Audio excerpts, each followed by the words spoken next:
नमस्कार, आप India news का डिजिटल प्लेटफॉर्म देख रहे हैं और मैं हूं आपके साथ आरुषि श्रीवास्तव। आज जो मैं खबर आप लोग के पास लेकर आई हूं, ये खुद में बहुत ही ज़्यादा इंटरेस्टिंग है।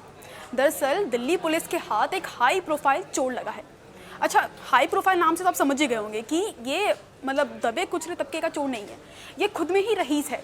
इसका एक गेस्ट हाउस है, ये खुद उस गेस्ट हाउस के चौथी मंजिल पर रहता है। इसका गेस्ट हाउस जिस एरिया में है वो खुद में बहुत ही ज़्यादा पॉश एरिया है, लेकिन फिर भी इस चोर की चोरी करने का जो तरीका है वो खुद में इतना ज़्यादा इंटरेस्टिंग है कि इसका ये जो पैटर्न है ये सुन के आप अपना सर पकड़ लेंगे। ये चोर ट्रेनों में चोरी नहीं करता है या आसमान में चोरी करता है, मतलब कि ये विमान में बैठ के विमान में चोरी करता है। जी हाँ, ये प्लेन की टिकट लेता है, प्लेन में बैठता है, लोगों से दोस्ती बढ़ाता है, उनसे बातचीत करता है और फिर उनका सामान लेके फुर हो जाता है।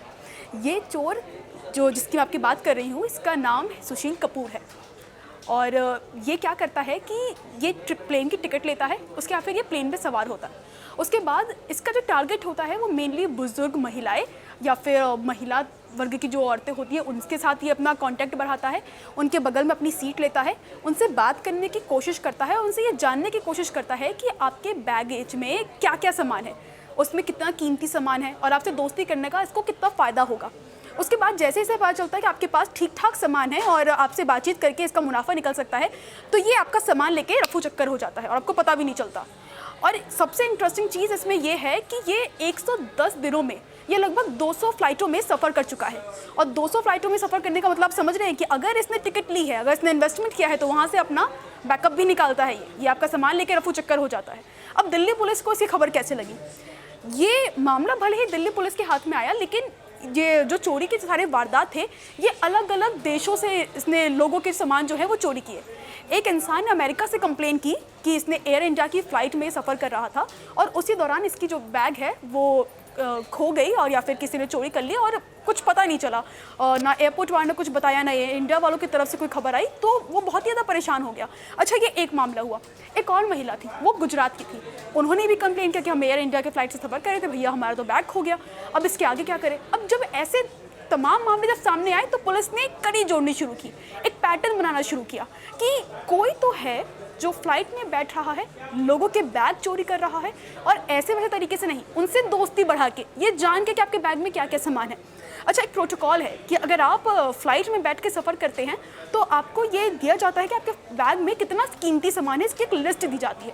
वो क्या करता था, बुजुर्ग महिलाओं से उनकी मदद के बहाने कि ठीक है मैं आपके बैग की हेल्प कर देता हूँ, मैं आपकी हेल्प कर देता हूँ करके उनका सामान देता था कि उसमें क्या क्या कीमती सामान है, और फिर वो बैग लेकर वहाँ से निकल जाता था। जब पुलिस ने कड़ी जोड़नी शुरू की तो पुलिस को पता चला कि जो इंसान है इसका नाम जो है वो हर केस में कहीं ना कहीं से घूम फिर के आ रही है। क्योंकि पुलिस ने जब जांच करनी जब शुरू की तो पता चला कि ये इंसान उन तमाम फ्लाइट्स में कॉमन है। अब ज़रूर तो नहीं है कि अगर आप 110 दिनों में 200 फ्लाइट में सफ़र कर रहे हैं तो आप सेम ही लोगों के साथ सफ़र करें, ये तो पॉसिबल ही नहीं है। लेकिन इस इंसान का नाम उन सब में कहीं ना कहीं से आ रहा था। फिर पुलिस ने दबिश की, इसके घर पे जब जाके बम फोड़ा तो पता चला कि इस इंसान के घर से लाखों का जेवर, कपड़े और सूटकेस जो है वो बरामद हुआ। उसके बाद जब पुलिस ने इस इंसान के बारे में और जांच करने की कोशिश की तो पता चला कि ये खुद का रिजॉर्ट चलाते हैं और इनकी अच्छी खासी फैमिली है जो कि उसी रिजॉर्ट के चौथी मंजिल पर रहती है। मतलब ये खुद में ही रईस इंसान है और ये एक हाई प्रोफाइल मामला है जो दिल्ली पुलिस के मध्य नज़र आया है। और उसके बाद जो है ये देखने में काफ़ी मज़ेदार है और लोगों को काफ़ी अच्छा भी लग रहा है ये देखने में कि कोई इंसान खुद में कितना शातिर हो सकता है। मतलब वो दूसरों का सामान भी चोरी कर रहा है और साथ में वो खुद में वेल स्टैब्लिश्ड है। तो ऐसे ही इंटरेस्टिंग स्टोरी सुनने के लिए आप बने रहें इंडिया न्यूज़ के डिजिटल प्लेटफॉर्म।